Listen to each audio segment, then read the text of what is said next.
নন্দগ্রাম ও বর্ষানার মাঝখানে এক পবিত্র স্থান আছে, প্রেম সরোবর। সেখানেই ভগবান কৃষ্ণ ও রাধার প্রথম মিলন হয়েছিল। রাধা তার বান্ধবীদের সঙ্গে এসেছিলেন, আর কৃষ্ণ এসেছিলেন তার বন্ধুদের নিয়ে। কৃষ্ণ যখন প্রথম রাধাকে দেখলেন, সেই মুহূর্তেই তার হাতে ধরা বাঁশি মাটিতে পড়ে গেল। মাথার মুকুট খুলে পড়ল, পীতাম্বর নিচে ঝরে গেল, সারা দেহ কাঁপতে লাগল, শরীর ঘামে ভিজে উঠল, শুভ্র বিন্দুর মতো ঘাম ঝরছে। তিনি যেন স্থির থাকতে পারছিলেন না। তখন বন্ধুরা তাড়াতাড়ি তাকে ধরে সামলাল।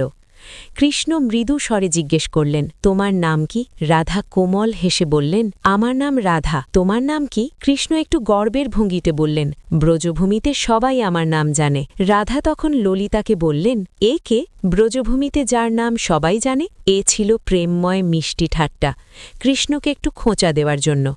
তখন কৃষ্ণ গর্বভরে বললেন, আমার নাম কৃষ্ণ। রাধা হালকা হেসে বললেন, ও সেই কৃষ্ণ যে নাকি ব্রজভূমিতে চুরি করে বেড়ায়। এই বলে রাধা তার বান্ধবীদের নিয়ে চলে গেলেন। রাধা চলে যাওয়ার পর কৃষ্ণের অবস্থা একেবারে বদলে গেল।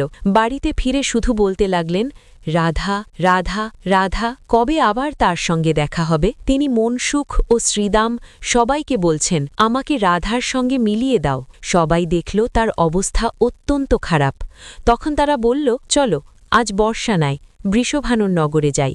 বন্ধুরা কৃষ্ণকে নিয়ে বর্ষানায় এলো। তিনি বাইরে দাঁড়িয়ে রইলেন, শুধু একটি অপেক্ষা, কখন রাধা এই পথ দিয়ে বের হবেন। প্রখর রৌদ্র পড়ছে, শরীর ঘামে ভিজে যাচ্ছে, তবু তিনি নড়ছেন না, শুধু এক ঝলক দর্শনের আশায় স্থির হয়ে দাঁড়িয়ে আছেন। হঠাৎ ললিতা ডাক দিলেন, রাধা বাইরে এলেন।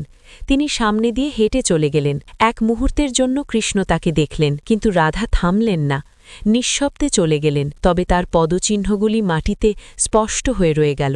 রাধা চলে যাওয়ার পর কৃষ্ণ নিজের পীতাম্বর তুলে সেই পদচিহ্নগুলির উপর ছায়া করে দাঁড়ালেন, যেন রোদের তাপে সেই চিহ্নগুলি কষ্ট না পায়। তিনি কাঁদতে কাঁদতে সেই পদচিহ্নগুলিকে বুকে জড়িয়ে ধরছেন, কপালে স্পর্শ করছেন। কত কোমল তার স্বভাব, প্রেম কত গভীর। রাধার পদচিহ্ন দেখেই তিনি অশ্রুসিক্ত হয়ে পড়েছেন। তিনি স্নেহ ভরে সেই চিহ্নগুলিকে স্পর্শ করছেন, তাদের উপর ছায়া দিচ্ছেন, আর নিবিড় প্রেমে অস্ত্র বিসর্জন করছেন। যে প্রেমে স্বয়ং ভগবানও নিজেকে হারিয়ে ফেলেন, যে প্রেমে প্রভু ভক্তের পদচিহ্নকে নিজের হৃদয়ে স্থান দেন, সেই প্রেমই রাধাকৃষ্ণের প্রেম। আপনাদের সকলকে জানাই রাধাকৃষ্ণের প্রেমময় হোলির আন্তরিক শুভেচ্ছা। কমেন্টে লিখুন রাধা আর গল্পটি শেয়ার করুন।